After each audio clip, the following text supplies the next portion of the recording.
The airport was quieter than I expected for a Monday morning. Not silent, just muted, like the world had turned the volume down to make room for thoughts no one wanted. I held my son Noah's small hand as we rolled our carry-on across the polished floor, the wheels clicking in a steady rhythm that grounded me more than I realized. Noah was half awake, his hoodie zipped up to his chin, his head leaning against my arm. We were supposed to be flying to see my parents for a week. A simple trip. A reset. That's what I had told myself while packing the night before, folding his clothes with careful precision, pretending the distance between my husband and me hadn't grown wide enough to echo. Daniel hadn't replied to my last message. We're at the airport. Gate 32. I told myself he was busy. He always was. The departures hall smelled faintly of coffee and disinfectant. Screens flickered overhead, flights scrolling by like lives moving forward, whether you were ready or not. I checked my phone again, more out of habit than hope, and slipped it back into my bag when nothing had changed. That was when Noah stopped walking. "Mom," he said softly. I followed his gaze. At first I only saw a familiar silhouette, broad shoulders, tailored coat, the posture of a man who always knew where he was going. My chest tightened before my mind caught up. Daniel stood near the international check-in counters. For half a second, just half, I felt relief. Maybe he'd come to see us off. Maybe the silence had meant nothing. Maybe I had been wrong about all the things I'd been quietly afraid to name. Then I noticed the woman beside him. She wasn't touching him. Not obviously. She stood close enough that their sleeves brushed, close enough to belong in his personal space. She laughed at something he said, her head tilting toward him in a way that felt practiced, intimate. Daniel smiled back. It was the kind of smile I hadn't seen in months. My breath caught, sharp and sudden, as if the air itself had turned against me. Around us, people hurried past with passports and purpose, unaware that my life had just cracked open in the middle of an airport terminal. Noah's fingers tightened around mine. "Mom," he whispered again, confused but calm. "Is Daddy leaving too?" For a few heartbeats, I didn't move. I stood there with Noah's hand locked in mine, my body frozen while my mind scrambled to protect me from what my eyes were already accepting. Daniel was really there. Not a trick of light. Not someone who merely looked like him. And for one fragile, foolish second, hope rose anyway. Maybe the woman beside him was a coworker. Maybe this was one of those rushed business trips he never explained well. Maybe he'd planned to surprise us, to walk over any moment and kiss Noah's forehead like he used to. I clung to that thought, the way people cling to wreckage in deep water, knowing it wouldn't save them, but unable to let go. Then Daniel turned slightly, not toward me, toward her. He leaned in just enough to hear her over the noise of the terminal. She said something I couldn't hear, and he laughed under his breath. Not politely, not out of habit. It was soft and genuine, the kind of laugh that comes from ease, from comfort, from intimacy. My stomach dropped. This wasn't accidental closeness. This wasn't coincidence. The space between them wasn't the space of strangers or colleagues. It was practiced, familiar, earned over time I had not been a part of. Noah shifted beside me. "Mom," he asked quietly, "why isn't Daddy waving?" I swallowed hard. My mouth opened, but no words came. I didn't trust myself to speak without breaking something important. Daniel reached for the handle of a suitcase that wasn't his usual black one. It was smaller, lighter, and unmistakably hers. Their fingers brushed, then lingered for a fraction of a second too long to be innocent. That was when it hit me, not as panic, but as clarity. He hadn't come to see us off. He was leaving, with her. The airport suddenly felt too bright, too open. Every announcement over the loudspeaker scraped against my nerves. Every passing face felt intrusive, as if the entire terminal had front-row seats to a truth I had spent months avoiding. I should have turned away. I should have spared Noah this sight. But my feet refused to move, anchored by a mix of disbelief and a need, almost desperate, to see how far Daniel would go without looking back. And then he did look back. His eyes landed on us, and the color drained from his face. Not guilt, not remorse, fear. The woman beside him followed his gaze, her expression shifting from curiosity to calculation in seconds. Her eyes moved over me, then Noah, assessing, measuring, deciding. Daniel straightened, his jaw tightening as if preparing for impact. I felt Noah's grip tighten again. In that moment, I understood something with terrifying certainty. Whatever happened next would change all of us forever. I noticed her fully only after Daniel froze. Until then, she had been a blur at his side, an outline, a presence my mind resisted giving shape to. But once Daniel's body stiffened and his breath caught, my attention shifted to her with a sharp, unwilling focus. She was younger than me, not dramatically, but enough that it showed in the way she carried herself. Confident posture, relaxed smile. The kind of ease that comes from believing the world is still generous. Her coat was tailored, her hair smooth and glossy, falling perfectly into place, as if she'd checked her reflection more than once before stepping into the terminal. She followed Daniel's stare and found me. Her eyes moved quickly, over my face, my clothes, the hand I held tightly around my son's. There was no shock in her expression, no embarrassment. Only a brief pause, then understanding, and then something else. Recognition. Not of me, but of the situation. As if she had imagined this moment before and decided, in advance, how she would stand inside it. She didn't step away from Daniel. She didn't look uncomfortable. Instead, she shifted her weight slightly closer to him, her shoulder brushing his arm again. Subtle but deliberate. A silent claim. Daniel finally spoke, though I couldn't hear the words from where I stood. His lips moved too fast, his head tilting toward her as if explaining, justifying.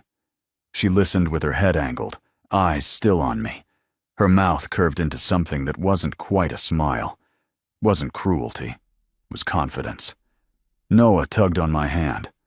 "Mom," he whispered. "Who is she?" The question landed heavier than anything else that morning. I knelt beside him, my knees weak. My heart pounding so loudly I was afraid he could hear it. I searched for language that wouldn't scar him, for a truth gentle enough to hold. "She's someone Daddy knows," I said carefully. The woman watched this exchange with open curiosity. Not guilt, not shame. She was studying me, measuring how I might react, whether I would cry, shout, cause the scene she might have prepared herself for. I didn't give her any of it. I stood back up slowly, smoothing Noah's hair, forcing my breathing to steady. I met her gaze directly for the first time. Up close, I saw it clearly then. She thought she had won something. Not Daniel exactly, but the position beside him, the role, the illusion of being chosen. She didn't know she was standing in the middle of a story that would cost her more than she imagined. And neither of us knew yet that this was only the beginning. Daniel was the first one to break the silence. He didn't rush toward us. He didn't apologize. He didn't even ask how Noah was. Instead, he took a slow step forward, as if approaching a negotiation rather than his own family. His shoulders squared, his face settling into that familiar expression he used in meetings, the one meant to project control. "Elena," he said, keeping his voice low, calm, careful. "Can we talk somewhere else? Somewhere else. Not, I'm sorry. Not This isn't what it looks like, not even. We need to talk. Just relocation. Damage control. I realized then that he wasn't panicking because he had hurt me. He was panicking because he had been seen. People passed between us, dragging luggage, laughing, checking their watches. The normalcy of it all felt cruel. Daniel glanced around, his jaw tightening as he noticed how public this was becoming. "This isn't the place," he added, his tone sharpening slightly. "Let's not do this here. Do this, as if I were the one causing a problem." Noah shifted closer to me, his body instinctively seeking shelter. I felt his small fingers press into my palm, grounding me in a way Daniel never could. "You didn't tell me you were traveling today," I said evenly. I was surprised by how steady my voice sounded. "With her?" Daniel exhaled through his nose, irritation flashing across his face before he masked it. "It's complicated." That was his second mistake. Complicated was what people said when the truth didn't favor them. He glanced back at the woman.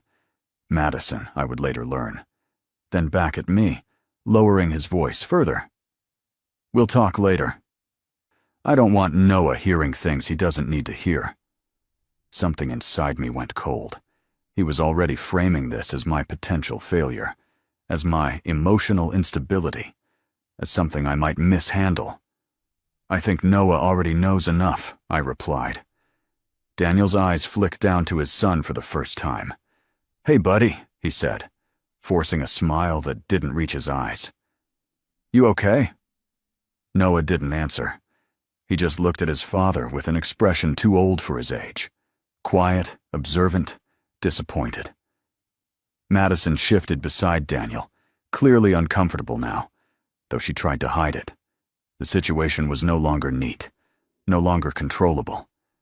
Daniel straightened again, his voice firmer. "We'll discuss this privately. I'll call you." He said it like a conclusion, like a decision already made. And in that moment, I understood exactly who Daniel was when things didn't go his way. A man who believed calmness was authority. A man who thought silence meant victory. A man who had no idea how much he was about to lose. Daniel's forced smile lingered in the air, thin and fragile, like glass stretched too far. He waited for Noah to respond, perhaps expecting a nod, a word, anything that would allow him to pretend this moment could still be managed. Noah said nothing. Instead, he looked up at his father with steady eyes, the kind that weren't searching for reassurance anymore. I felt his hand loosen from mine as he took a small step forward, no longer hiding behind me. "Dad," he said quietly. Daniel's shoulders relaxed just a little, as if relieved. "Yeah, buddy?" Noah hesitated. I could see the thoughts lining up behind his eyes, slow and careful. He wasn't confused. He wasn't angry. He was trying to understand something adults had failed to explain. "Are you going on a trip with her?" he asked, nodding toward Madison. "Because you don't want to come home with us anymore?" The words were simple. There was no accusation in them, no raised voice, just a child's honest attempt to place the pieces where they belonged. The effect was immediate. Daniel's face drained of color. His mouth opened, then closed again. Whatever answer he had prepared for me, whatever version of the truth he thought he could sell, collapsed under the weight of that question. Madison stiffened. For the first time, her confidence cracked.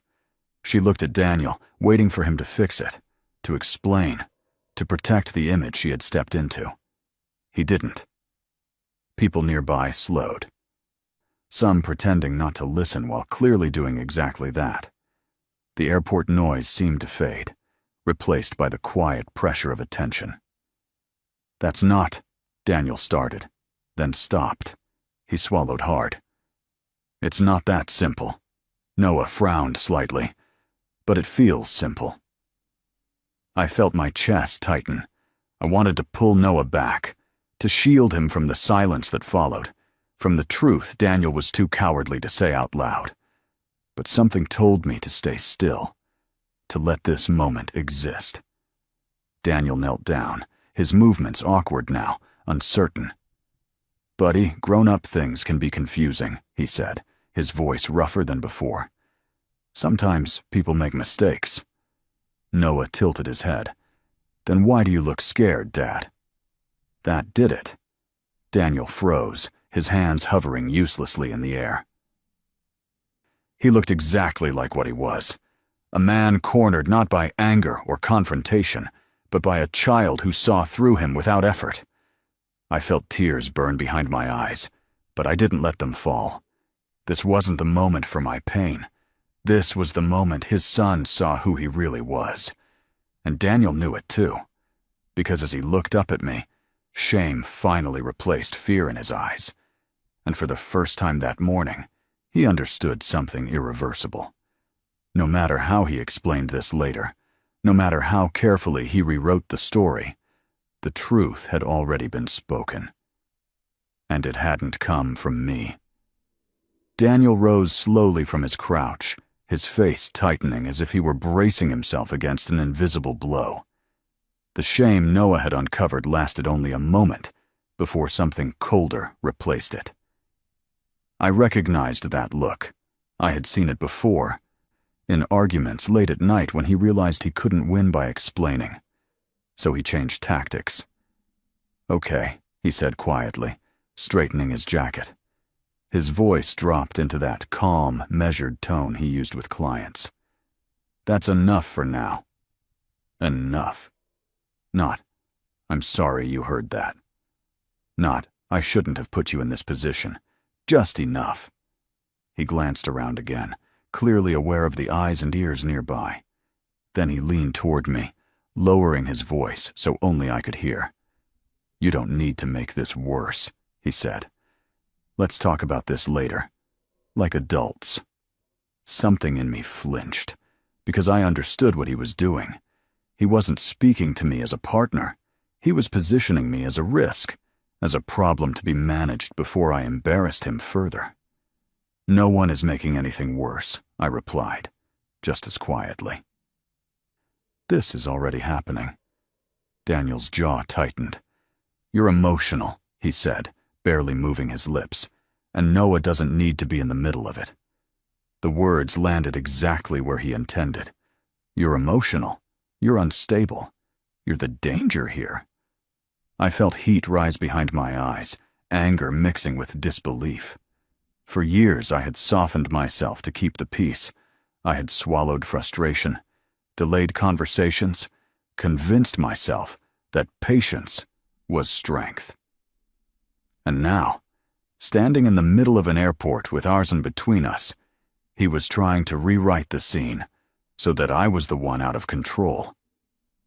Noah pressed closer to my side again, his small body reacting before his mind could fully process the shift. He didn't look at Daniel anymore. He looked at me. Madison shifted uncomfortably, clearly sensing the change in energy. This wasn't the clean break she had imagined. This was messy, public, human. "Daniel," I said, meeting his eyes steadily, "you don't get to decide how this looks." His expression hardened. "I'm trying to protect everyone." That was his biggest lie yet. He wasn't protecting Noah. He wasn't protecting me. He was protecting himself.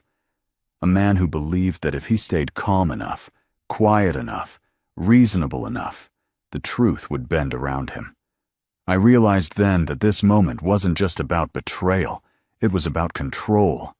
And for the first time, I understood something that made my hand stop shaking. If I stayed silent now, he would use that silence against me later. And whatever happened next, I couldn't let that happen. Not for me, and not for my son. Madison was the first one to recover. While Daniel and I stood locked in a quiet standoff, she adjusted her posture as if reminding herself where she belonged. Her shoulders rolled back, her chin lifted slightly, and she smoothed an invisible crease in her coat. It was a small movement, almost graceful, but it carried a message louder than words. She wasn't leaving. Her eyes met mine again, openly this time. Not challenging, not apologetic. Curious. Studying. As if she were watching a performance and deciding whether it was going according to plan. Then she smiled. It wasn't wide or mocking. It was subtle, restrained, an expression practiced enough to pass as polite if anyone asked. But there was something underneath it that made my stomach tighten. Certainty. She believed this moment belonged to her. "Daniel," she said softly, touching his arm at last. "We're going to miss boarding if we don't move." The contact was deliberate, casual, familiar. She said it like a reminder, not a request. Daniel hesitated, just for a second. His eyes flicked to Noah, then back to Madison's hand on his sleeve. I watched the calculation happen in real time, the weighing of consequences, the instinctive choice of the path that required the least immediate discomfort. He didn't remove her hand. Instead, he nodded. "Give me a minute." Madison stepped back half a pace, but her smile lingered as she turned away, already confident in the outcome, as if she knew he would follow. I realized then that she wasn't nervous. She wasn't afraid of me or the situation. She had already decided how this story would end. In her version, Daniel would calm me down. He would explain things away. He would leave with her. And I would eventually fade into the background, emotional, inconvenient, manageable. She thought she was the reward at the end of a difficult conversation. Noah leaned closer to me, his voice barely audible. "She looks happy," he said. I swallowed. "Sometimes people smile when they think they're right," I answered carefully. Daniel turned back to me, urgency creeping into his tone. "We'll talk tonight," he said. "I promise. Just take Noah and go. Please. Please." The words sounded hollow now. I looked past him, at Madison waiting a few steps away, scrolling casually on her phone, as if nothing significant were happening, as if she hadn't just stepped into the center of a family's collapse. And in that moment, something shifted inside me. Not anger, not jealousy, clarity. Madison believed she had won because Daniel had chosen her in public. Because he hadn't denied her. Because he was about to walk away without looking back. What she didn't understand, what neither of them understood yet, was that this wasn't a victory. It was a mistake. One that would follow them both far longer than either of them expected. I didn't argue with him. That seemed to surprise Daniel more than anything else. He was braced for resistance, for tears, raised voices, questions he didn't want to answer. He had rehearsed calm responses, practiced patience. What he hadn't prepared for was my silence. I looked at him one last time, not with anger, but with something far more unsettling. Detachment. "Okay," I said simply. The word landed between us, flat and final. Daniel blinked, clearly unsure if he had heard me correctly. "That's it?" he asked. I nodded. "That's it. No accusations. No ultimatums." I didn't need them. The truth was already standing between us, breathing, undeniable. I turned to Noah and crouched down, bringing myself to his level. His eyes searched my face, looking for signs of panic, confusion, or fear. I gave him none of those. "Hey," I said softly, brushing his hair back. "We're still catching our flight." "Without Daddy?" he asked. "Yes," I replied. "Just us." He considered this for a moment, then nodded. "Okay." That quiet acceptance broke something open in my chest. I stood and reached for our suitcase, the handle cool beneath my fingers. The simple weight of it felt grounding. Real. I took Noah's hand again and turned away from Daniel without another word. Behind us, I heard him exhale sharply. "Elena!" I didn't stop. Each step away from him felt unreal. As if I were walking out of a room I had lived in for years, without knowing where the door was. The sounds of the terminal grew louder again. Announcements, laughter, rolling luggage, life rushing back in around us. I didn't look back. I knew if I did, I might see hesitation, or regret, or fear. And none of that mattered anymore. What mattered was the way Noah's hand fit perfectly in mine, the way his steps matched mine without question, the way he trusted me completely in a moment when everything else had shifted. As we walked, my phone vibrated in my bag. I didn't check it. Not yet. Daniel could wait. The explanations could wait. The justifications, the apologies he might eventually offer. All of it could wait.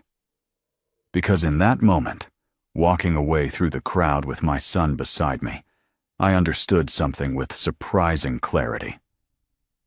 Leaving wasn't weakness.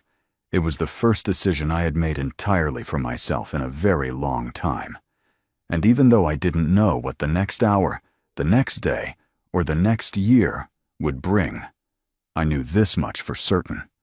Whatever happened after this would no longer be on his terms. The hotel room was quiet in the way unfamiliar places always are. Too quiet, like the walls were listening. Noah fell asleep quickly, exhausted from the morning, his small chest rising and falling in steady rhythm. I watched him for a long moment before turning off the bedside lamp, memorizing the calm on his face, as if I could store it away for later. Only then did I let myself sit on the edge of the bed. My hands were shaking. I reached for my phone, finally ready to see what I had avoided all afternoon. 3 missed calls. 2 messages from Daniel. I didn't open them, not yet. Instead, I opened our banking app, intending only to check our balance. Something ordinary, grounding. The screen loaded. Then it refreshed, and my stomach dropped. The joint account was nearly empty, not overdrawn, not frozen, just drained. Large transfers dated weeks back, amounts moved carefully, methodically. Rent, savings, the emergency fund we had promised never to touch. Gone. For a moment I couldn't breathe. My chest tightened so hard it felt physical, like a hand pressing inward. I refreshed the screen again, as if the numbers might correct themselves. They didn't. This wasn't panic spending. This wasn't an accident. This was preparation. I scrolled through the transaction history with numb fingers, each line confirming what I hadn't wanted to believe. Daniel hadn't just planned a trip. He had planned an exit. My phone buzzed again. This time it was an email. We should talk about arrangements, custody, finances. I don't want this to get messy. I stared at the words, my vision blurring. Arrangements. As if our life together were a calendar conflict. As if he hadn't already made sure I would land on my feet with nothing underneath me. I looked around the room, the neutral walls, the unfamiliar furniture, the suitcase still half unpacked. For the first time that day, fear crept in quietly, wrapping itself around my ribs. I had no backup plan, no lawyer, no separate savings, just a sleeping child and a truth that was sharper than anything I had faced before. I sat there until my legs went numb, replaying the morning in my head. The airport, his calm voice. The way he had asked me not to make this worse. Now I understood what he meant. He hadn't expected me to find out this fast. I lay down beside Noah, careful not to wake him, and stared at the ceiling until my eyes burned. Somewhere beneath the shock and fear, a new emotion began to surface. Slow, unfamiliar, and dangerous to someone like Daniel. Resolve.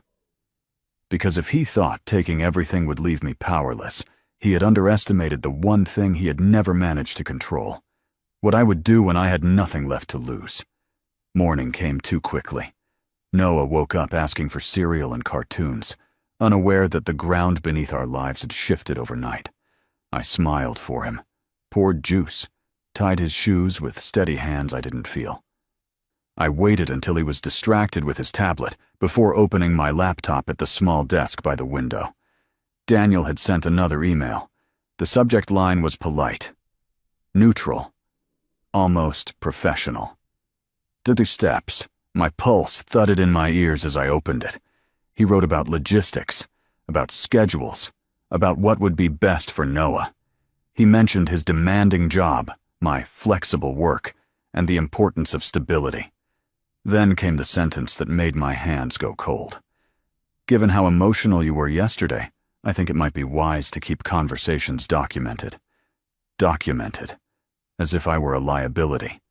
As if he were already building a case. I scrolled down, my jaw tightening with every line. He proposed temporary custody until things settle. He suggested I move out of the apartment permanently. He framed it all as concern, as reason, as responsibility. Not once did he mention the money. Not once did he acknowledge what he had taken. This wasn't damage control anymore. This was strategy. I closed the laptop slowly, my reflection staring back at me from the dark screen. For years, I had told myself Daniel was simply avoidant, not cruel. Conflict-averse, not calculating. I had been wrong. The knock on the door made me jump.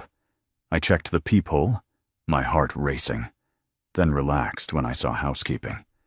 I declined politely and locked the door again, suddenly aware of how vulnerable I felt in an unfamiliar place. Noah looked up from his tablet. "Mom, are we okay?"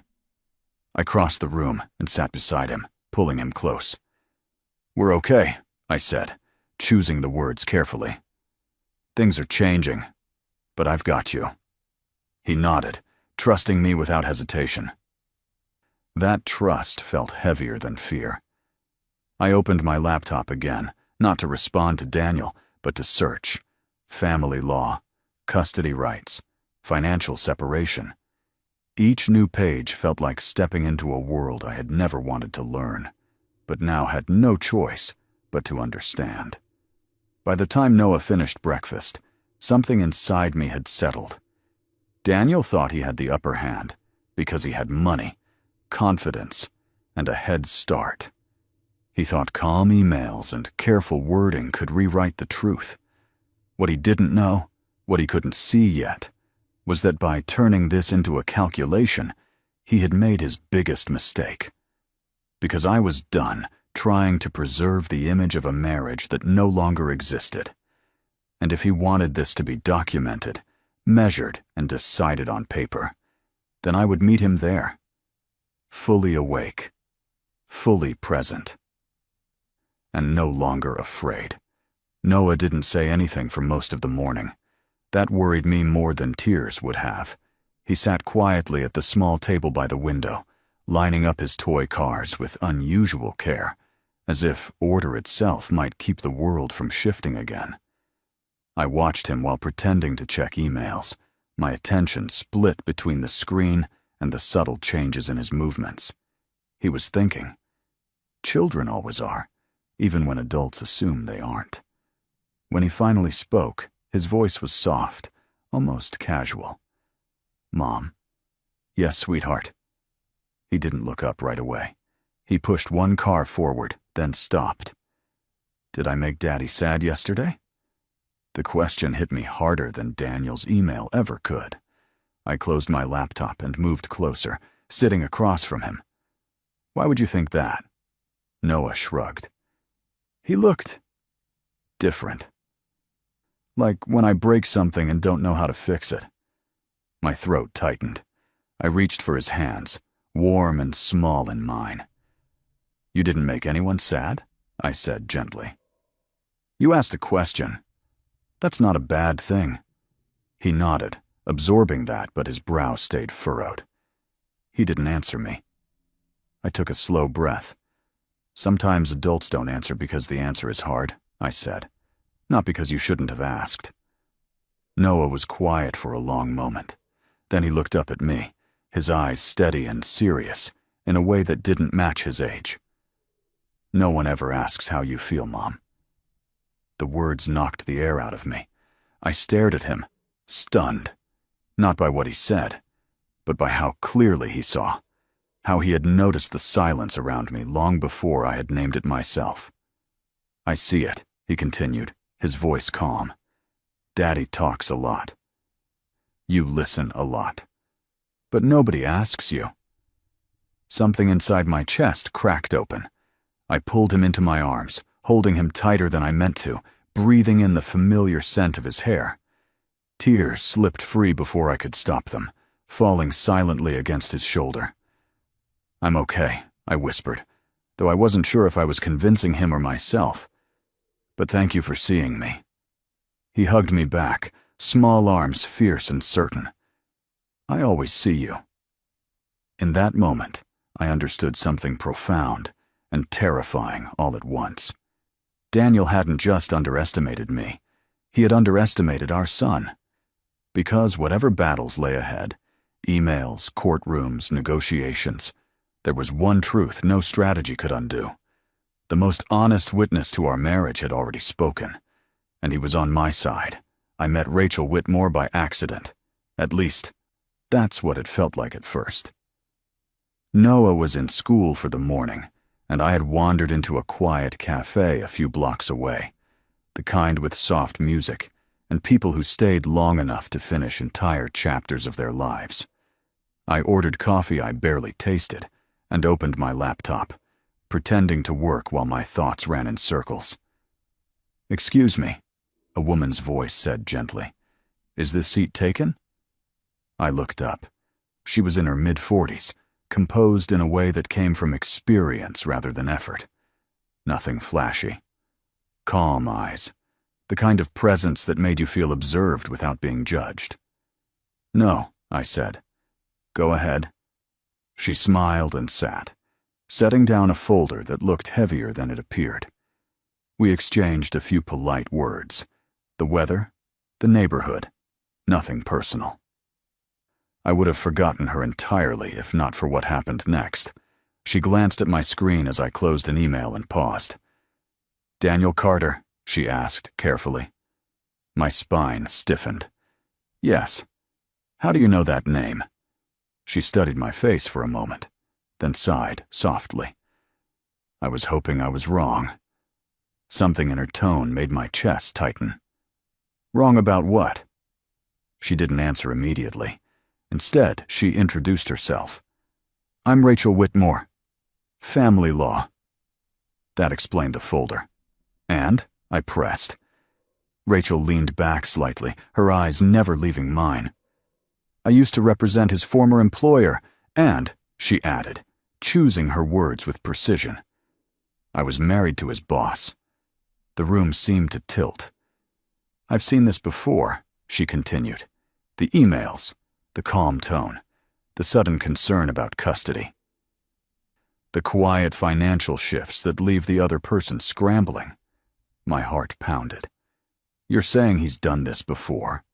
She nodded once. "Not exactly like this, but close enough that I recognized the pattern the moment I heard his name. I should have felt angry, vindicated, overwhelmed. Instead, I felt something else. Relief. Not because my situation was less painful, but because for the first time since the airport, I wasn't alone in seeing the truth. Rachel slid her card across the table. "I'm not here to push you into anything," she said, "but I don't believe in coincidence, and I don't believe you deserve to be blindsided." I stared at the card, then back at her. "What do you think I should do?" She met my gaze steadily. "I think you should stop reacting. And start preparing." As I wrapped my fingers around that small rectangle of paper, I realized something quietly powerful. Daniel had planned for my fear. He hadn't planned for someone who already knew how his story ended. Rachel didn't rush me. That was the first thing I noticed as we sat there, the cafe noise humming softly around us. She let the silence stretch, giving me space to breathe, to think, to decide whether I wanted the truth or just comfort. "I'm not asking you to trust me," she said finally. I'm asking you to listen." I nodded. She opened the folder she had brought and slid a few pages toward me. Not documents, not evidence, but notes. Timelines. Names. Arrows drawn in the margins. "This is how it usually starts," she said, tapping the first page. "Emotional distance. Late work nights. Trips that don't quite add up. Then comes the exit strategy." My stomach tightened. "Money gets moved quietly," she continued, "not all at once, just enough that when you notice, it's already too late to stop it. Then the tone changes. Emails become calm, polite, almost kind." I thought of Daniel's message. Next steps. My hands curled into fists beneath the table. "And custody?" I asked. Rachel's expression hardened. "That's the leverage. He frames concern as responsibility. He highlights your flexibility, your emotions, your lack of structure. He makes himself look like the stable option." I swallowed. "Did it work? Before?" She didn't answer right away. "Yes," she said finally. "At first." The words settled heavy between us. "My marriage ended differently," she added. "But I watched him advise, influence, guide. I watched women doubt themselves while he stayed calm and reasonable. By the time they realized what was happening, they were already defending instead of deciding." Something sharp and clear cut through my fear. "He thinks I'll panic," I said quietly. Rachel nodded. "He's counting on it." I stared down at the notes again, seeing my own life mapped out in someone else's handwriting. It was unsettling and empowering. "Madison," I said suddenly. "Does she know?" Rachel gave a small, almost sad smile. "She knows what he's told her, that you're unstable, that you'll calm down, that this will pass." My chest tightened, not with jealousy but with understanding. "She thinks she's different," I said. "They always do," Rachel replied. I leaned back in my chair, the pieces finally fitting together. The airport, the silence, the drained account. The carefully worded emails. Daniel hadn't reacted to being caught. He had followed a script, and the most dangerous part wasn't that he thought he was smarter than me. It was that he believed I would never see the pattern until it was too late. I met Rachel's gaze. "So what happens when someone does see it?" She closed the folder slowly. "Then the story changes." For the first time since everything fell apart, I felt something solid beneath my fear. Not hope, preparation. I didn't confront Daniel after meeting Rachel. That was the first move he never saw coming. Instead of replying to his emails with emotion or outrage, I did something far more dangerous to someone like him. I went quiet, but not absent. I acknowledged messages briefly. Neutral, cooperative, reasonable, exactly the version of me he expected to control. While he relaxed, I worked. Rachel helped me open a new account in my name only. I rerouted my freelance income, small but steady, and documented every transfer Daniel had made from our joint funds. Dates, amounts, patterns. I didn't accuse him. I collected him. At night, after Noah fell asleep, I sat at the desk with my laptop and a cup of lukewarm tea, reading about custody law, financial disclosure, mediation strategy. I learned how language worked in court, how calm emails could still be evidence, how silence, when used correctly, could be power. Daniel sent another message. "I think we're handling this well. Let's keep things amicable." I almost laughed. He thought my lack of reaction meant surrender. He thought my politeness meant confusion. He mistook my restraint for weakness because that was how he had always understood me. Rachel warned me not to rush. "People like Daniel make mistakes when they believe they're winning," she said. "Let him feel safe." So I did. I agreed to a preliminary mediation date. I didn't mention the missing money. I didn't challenge his version of events. I let him talk about structure, stability, and responsibility, knowing every word was being recorded. Meanwhile, Rachel requested financial disclosures through the proper channels, quietly, formally, unavoidable. When the documents came in, the picture was clear. Daniel hadn't just moved money. He had concealed it. Multiple accounts, delayed reporting. Assets shifted under the assumption that I wouldn't notice until it was too late to matter. Rachel looked at me across her desk.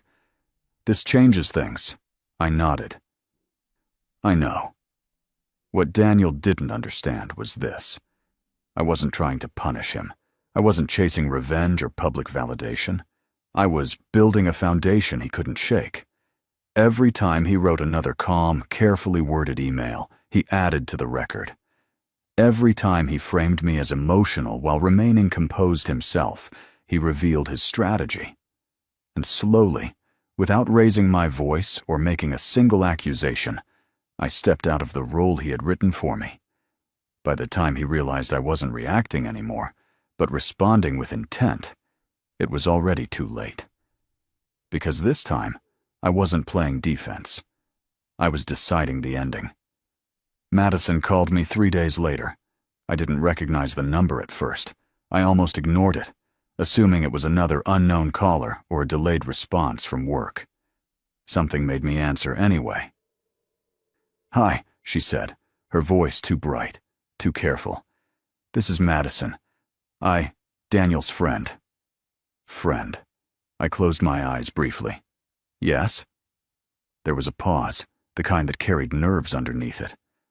"I just wanted to clear the air," she continued. "I think there's been a misunderstanding. Daniel's under a lot of pressure right now." I listened without interrupting. She spoke quickly, as if afraid I might hang up. She talked about timing, about confusion, about how relationships were complicated and no one planned to hurt anyone. The words were polished, familiar. PR language meant to soften edges without admitting fault. Then her tone shifted. "He hasn't been answering my calls," she said, irritation slipping through the calm. "And he said it's better if we take some space. For now." There it was, the truth she hadn't been prepared for. Daniel hadn't chosen her. He had used her as a bridge, something temporary to step on while crossing from one life to another. And now that the crossing was no longer clean, he was cutting weight. "I see," I said evenly. Madison exhaled sharply. "I just think it's unfair. He made promises." I almost laughed, but stopped myself. Instead, I asked gently, "Did he put any of those promises in writing?" Silence. That was answer enough. She filled the quiet with justification. "He said you were unstable. That custody might be an issue, that he needed to protect himself." I felt no anger, only clarity. "He says that to everyone," I replied, "especially when he needs them to believe him." Her breathing changed, slower now, uneasy. "What are you saying?" she asked. I chose my words carefully.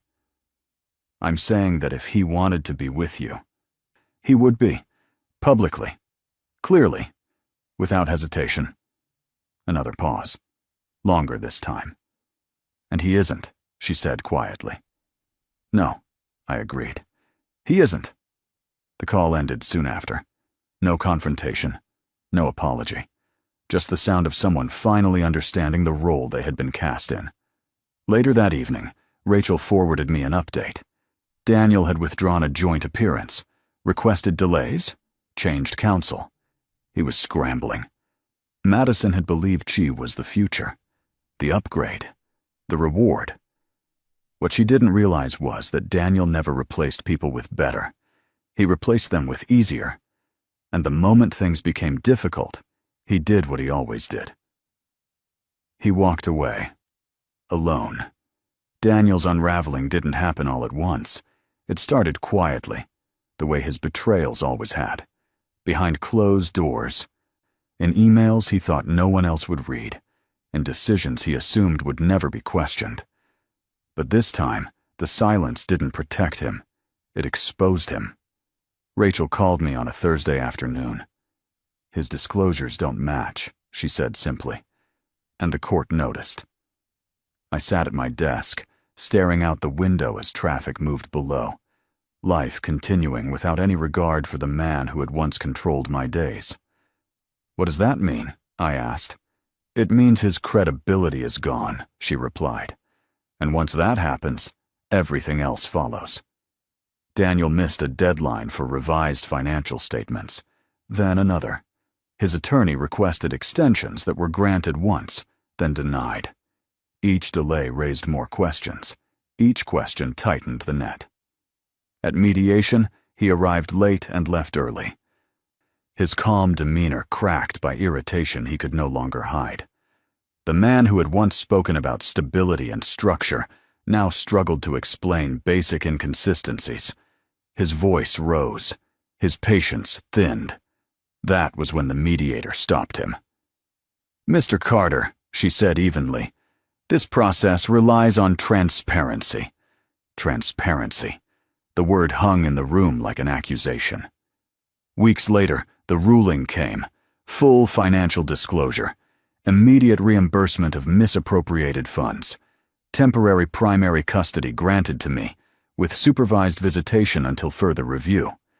Not because I asked for punishment, but because the facts demanded protection. Daniel appealed, quietly, desperately, and lost. The professional consequences followed quickly. His company placed him on administrative leave pending internal review. His name disappeared from the leadership page on their website. Invitations stopped coming. Calls went unanswered. I didn't celebrate. I watched from a distance as the world he had built on image and control collapsed under the weight of his own decisions.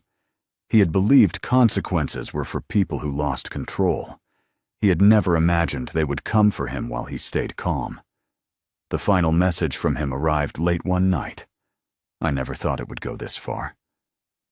I read it once, then closed my phone. It had always been this far. He just hadn't noticed, because until now, he'd never been the one paying the price. As I tucked Noah into bed that night, he looked up at me sleepily. "Are we safe now?" "Yes," I said without hesitation. "We are."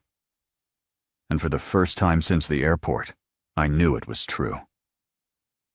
Daniel had lost the one thing he valued above everything else: control.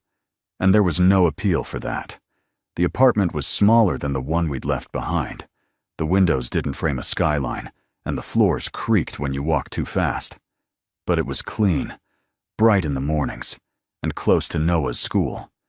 When we moved in, we had only what fit in the back of a rented car, and a sense of calm I hadn't felt in years. Peace, it turned out, didn't need much space. Our days found a new rhythm. Mornings were unhurried. I made coffee while Noah ate cereal at the counter, telling me about dreams that still made no sense, and math problems he already did in his head. I worked from the small desk by the window, my laptop humming softly as sunlight shifted across the walls. No one rushed me. No one questioned my tone. No one rewrote my reality. At night, after Noah fell asleep, I sat on the couch with a book I could finally finish, listening to the quiet without waiting for it to break. I didn't miss the old apartment. I didn't miss the tension disguised as normalcy. I didn't miss the way I had learned to measure my words before speaking. Freedom felt quieter than I expected. Rachel checked in occasionally, more as a friend than an attorney now. "You're doing well," she told me once. I hadn't realized how much I needed to hear that.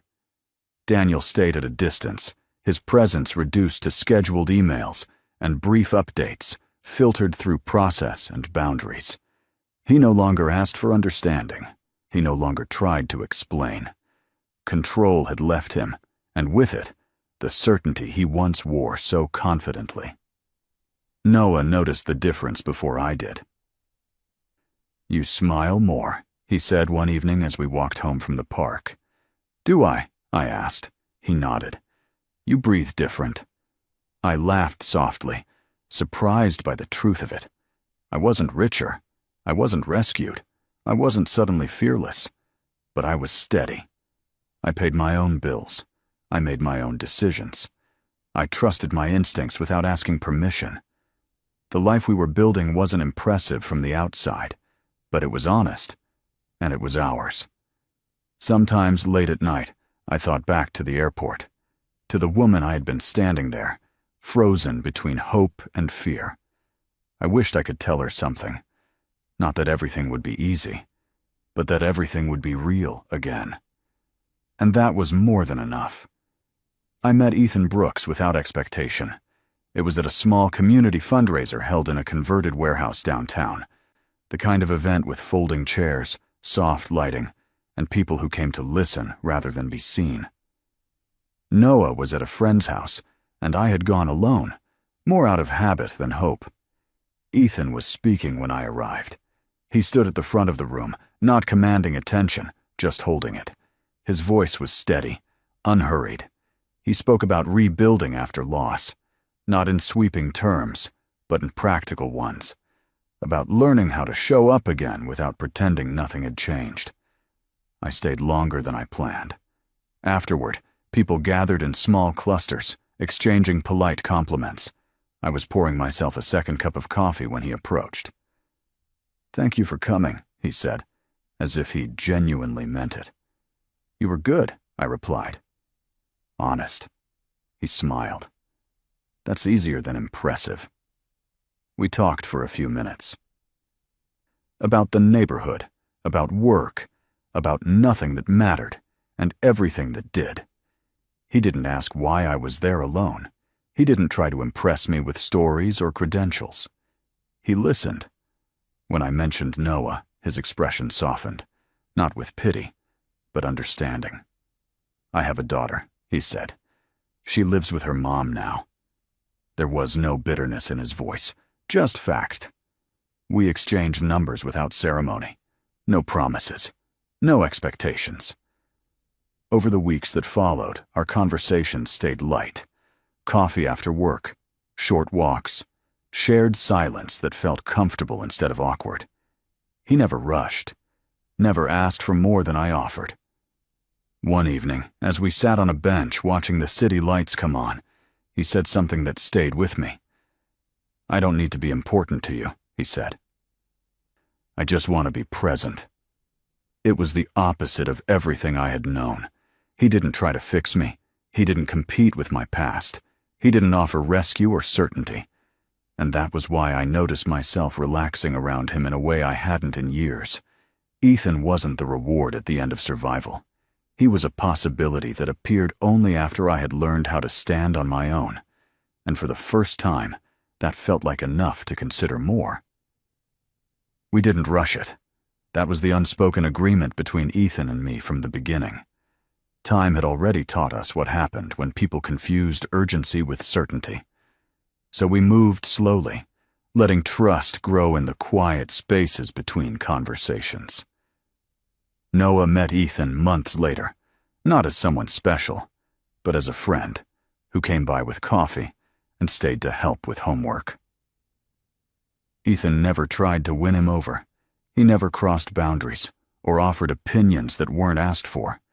He showed up, consistently, and let Noah decide what that meant. One evening, as we cleaned up dinner, Noah looked up and said, "He makes the house calmer." I smiled. Ethan said nothing. The proposal happened on an ordinary afternoon. We were walking through a small park near our apartment, leaves crunching under our feet. Ethan stopped near a bench, took a breath, and asked a question that didn't feel like a performance. "Would you like to build a life together?" he asked. "At your pace." There was no ring in his hand, no audience, just sincerity. I said yes. The wedding was small, a backyard borrowed from a friend. White chairs, simple flowers, nothing extravagant, nothing meant to impress. Noah walked beside me, holding the rings in a small wooden box he had chosen himself. When he handed them over, he whispered, "Mom looks happy." I was. Not the kind of happiness that dazzles or demands attention, the kind that settles into your bones and stays. Daniel wasn't there. He didn't need to be. He had become part of a chapter that no longer needed revisiting. As Ethan and I exchanged vows, there were no promises about forever being easy, only promises about honesty, patience, and showing up even when it was uncomfortable. Later, as the sun dipped low and people laughed softly around us, Noah ran up and wrapped his arms around both of us. "This feels right," he said simply. That was all the validation I needed. The life I had lost at the airport had once felt like everything. But standing there, barefoot on grass, surrounded by people who saw me clearly, I understood the truth. I hadn't been replaced. I had been redirected. And what I found on the other side wasn't revenge or victory. It was peace. I passed through the same airport again 2 years later. Different terminal, different season. Same polished floors reflecting overhead lights. The sound of rolling suitcases still echoed the way it always had, a familiar rhythm I once associated with endings. This time, Noah walked beside me, taller now, his backpack slung over one shoulder. Ethan was a few steps ahead, checking our gait, turning back every so often to make sure we were close.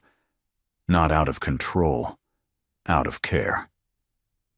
I stopped for a moment without realizing it. The memory rose uninvited. The exact spot where my life had split open, where hope had died, and something harder had taken its place. I remembered the weight in my chest, the way my hand had tightened around Noah's, the disbelief that had frozen my feet. Ethan noticed and came back. "You okay?" he asked gently. I nodded. "Yeah, just remembering." He didn't ask what. He didn't need to. Noah looked up at me. "This is where Daddy left," he said. Not accusing, not sad, just stating a fact. "Yes," I said. "It is." He thought about that, then shrugged. "I'm glad you didn't." So was I. We sat at the gate together, sharing snacks, watching planes lift into the sky. People around us were saying goodbyes, starting trips, returning home. Life in motion, ordinary and extraordinary at the same time. I realized then that the airport had never been the villain in my story. Fear had been. Fear of being alone. Fear of losing stability. Fear of seeing the truth and not surviving it. I had survived it. Not by becoming stronger in the way people talk about strength, but by becoming clearer. By choosing honesty over comfort. By walking away when staying would have erased me. Daniel faded into the background of my life the way unresolved chapters sometimes do. Not forgiven. Not hated. Simply no longer central. His consequences had been fair, his role complete. What remained was what I had built. A family defined by presence, not performance. A marriage grounded in respect, not power. A child who had learned that truth spoken gently was still truth. As our boarding group was called, Ethan took my hand. Noah stepped between us, grinning as if this were just another adventure. And it was. I looked once more at the terminal behind us, then turned forward without hesitation. Some endings break you. Others free you. That day at the airport had been both, and walking away from it now, I understood the final truth of my story. I hadn't lost my life there. I had found it. As this story comes to a close, let's pause for a moment, because if you're still here with us right now, something in this journey likely touched your heart in a quiet but real way. This wasn't just a story about betrayal or loss. It was a reminder that life doesn't break us in the moments we expect, but it often rebuilds us in ways we never planned. One of the core lessons here echoes the wisdom of Stoic philosophy. Marcus Aurelius once wrote, "You have power over your mind, not outside events. Realize this, and you will find strength." The pain Elena faced was real, But what changed her life was not controlling others. It was choosing clarity, dignity, and truth over fear. Another Stoic idea reminds us that what stands in the way becomes the way. The airport, the betrayal, the loss, all of it became the path to healing, not the end of it. This story shows us that walking away is not failure, and starting again is not weakness. Sometimes, the bravest thing we do is choose peace over familiarity. So if this story resonated with you, if it mirrored something you felt or lived through, know that you're not alone. Take a moment to like this video, share it with someone who might need it, and subscribe to our channel. Your presence here matters more than you know, and your healing journey is still unfolding. This story is a work of fiction created for storytelling and emotional reflection purposes only. While it is inspired by real-life experiences and common human struggles such as relationships, family conflict, and personal growth, all characters, events, and situations portrayed are entirely fictional. Any resemblance to actual people, places, or events is purely coincidental. The intention of this content is not to present factual claims, legal advice, or real-life accusations, but to explore emotional truths and life lessons through narrative storytelling. Viewers are encouraged to interpret the story as a dramatized scenario meant to inspire reflection, empathy, and personal insight, rather than as a representation of real individuals or situations. This content does not promote harm, misinformation, or defamation, and it is shared solely for entertainment, discussion, and emotional connection.